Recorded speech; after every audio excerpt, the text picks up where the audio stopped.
2026 Olympics માટેને એક consultancy નિમણૂક કરીને ઇન્ફ્રાસ્ટ્રક્ચરમાં શું શું સુધારો કરવાનો છે એના બાબતે ઇન્ક્લુડિંગ ટ્રાફિકની તમે વાત કરી, ટ્રાફિક, રોડ અને જો ક્લીનીનેસ એન્ડ તમામ પ્રકારના જો net zero that is sustainability also part of that sustainability કઈ રીતે સુધારવાનું છે એ દિશામાં કન્સલ્ટન્સી કામગીરી કરીએ છીએ. સાથે જે મેં કીધું આ બધું ઇન્ફ્રાસ્ટ્રક્ચર સુધારવાનું છે એ બધું એ દિશામાં રાખીને કરીએ છીએ.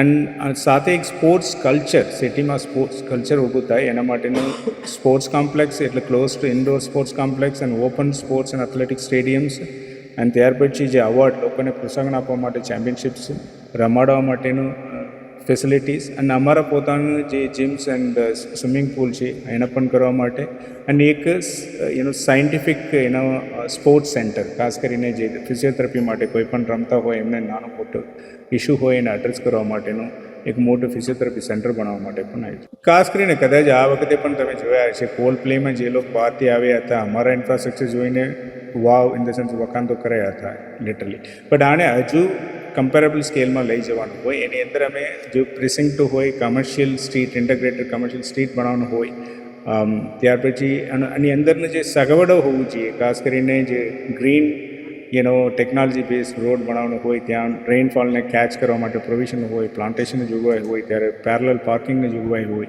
પેડેસ્ટ્રિયન માટેને કન્ટિન્યુઅસ વોકિંગ માટેનું પ્રોવિઝન હોય અને જો સાઇનેજીસ હોય, ટ્રાફિક માટેનો સ્મૂથ ફંક્શનિંગ માટેનો હોય, એવા ધ્યાનમાં રાખીને આ બધું બનાવવા માટેનું પ્રોવિઝન.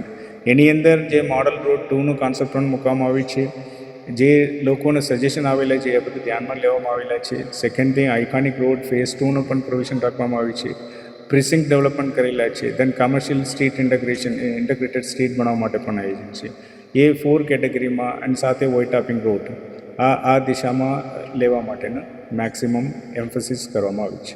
એએમસીનું દેવ છે ખાસ કરીને અત્યારે વર્લ્ડ બેંકનું છે, ખાસ કરીને 200 કરોડ અમારા 200 કરોડ છે અત્યારે 200 કરોડ જેટલા છે અમારા દેવ. એ ગ્રીન બોન્ડ માટેના જે અમે લીધા છે એવું છે. એમાં એક તો અડાપ્ટિવ ટ્રાફિક સિસ્ટમ કંટ્રોલ સિસ્ટમ અમલ કરવા માટેની જઈએ છીએ, જેથી ઓટોમેટિકલી સેન્સ કરીને જે એક સિગ્નલ ખોલતા રહેશે એ રીતેની સિસ્ટમ આવશે, જેથી એ ફિક્સ્ડ ટાઈમિંગ ના હોય. સેકન્ડ એસ્પેક્ટ છે જે બ્રિજમાં તો 5 નવા બ્રિજ, બીજા અંડરબ્રિજ અને ફ્લાયઓવર બ્રિજ બધા ભેગા કરીને 10-15 કરતાં વધારે રાખેલા છે. આની સાથે બીજું અમે એલઆરટીને પણ રેલ ટ્રાન્સપોર્ટ એ પ્રોવિઝન અત્યારે નવું ફિઝિબિલિટી માટે રાખેલા છે. 4 મેજર રોડમાં રાખેલા છે, ખાસ કરીને આરટીઓથી જાસપુર સુધી અને બીજા નવરંગપુરાથી શાંતિપુરા જે 3 અને અહીંયાથી નારોલ સુધી એક્સટેન્ડ કરવા માટેનો એ રીતેને રાખેલા છે. એને સ્ટડી કરવાથી એક રોલિંગ સ્ટોકમાંથી લગભગ 300 લોકો આસપાસ થઈ શકે છે. આ બીઆરટીએસ અને મેટ્રો વચ્ચેનો એક ટ્રાન્સપોર્ટ મેકેનિઝમ તરીકે રહે છે. એ દિશામાં પણ કામ કરીએ છીએ. આની સાથે સાથે જંક્શન્સ વાઇડનિંગ કરવા માટે 101 જંક્શન અત્યાર સુધી લગભગ 37 જંક્શન જેટલા અમે સાયન્ટિફિકલી ઓડી સ્ટડી કરીને ડેવલપ કરવા માટેની કાર્યવાહી હાથ ઉપર લીધા છે. એ સિવાયનું મોટું કામ તરીકે બીજા 100 જંક્શન લઈને કામ કરવામાં આવશે. એ ખાસ કરીને જીએસ ઉપરનો જે પ્રોજેક્ટ હાથ ઉપર લેવામાં આવે એ પ્રોજેક્ટની અંદર દરેકને સર્વે કર્યા પછી એક જે પ્રોપર્ટી છે એને ડિજિટલ નંબર આપવામાં આવે, જેથી આમાંથી તમારે બધા ટ્રાન્ઝેક્શન મળી જાય ટોટલી એ રીતે આવી જશે અને એને યુનિક આઈડી ને એ ખર્ચ કરવો નથી. ખાસ કરીને જે અંદર જે ભણાયેલા છે એની અંદર અત્યારે પણ લોકો જે મોટાભાગને સુધારા વધારા કરવાની અંદર ફંક્શનલ કઈ રીતે કરવાનું છે એના માટે લઈ છે.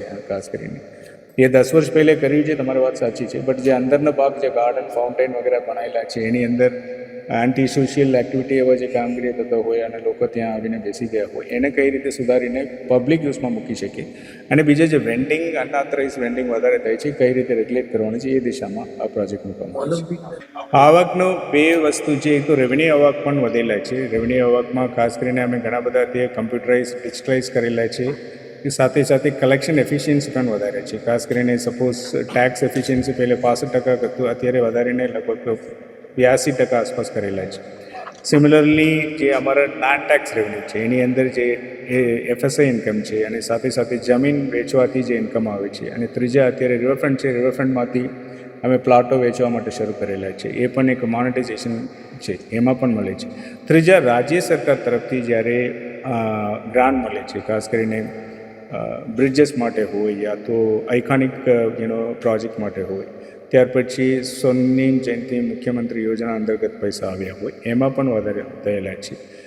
એ સંજોગમાં એક તો અમારા પોતાની ઇનહાઉસ ફાઇનાન્શિયલ એફિશિયન્સી પણ વધારવામાં આવી છે, કલેક્શન સિસ્ટમ એફિશિયન્ટ કરવામાં આવેલા છે અને સાથે નોન ટેક્સ રેવન્યુમાં પણ મેક્સિમમ ઇન્કમ થાય એ રીતેનું પ્રોવિઝન કરવામાં આવ્યું છે. એન્ડ સામે સરકારને ગ્રાન્ટ પણ વધેલા છે. નવા સ્કીમ અંતર્ગત પૈસા લેવા માટે પણ પ્રોજેક્ટ મૂકીને પૈસા લેવામાં આવશે.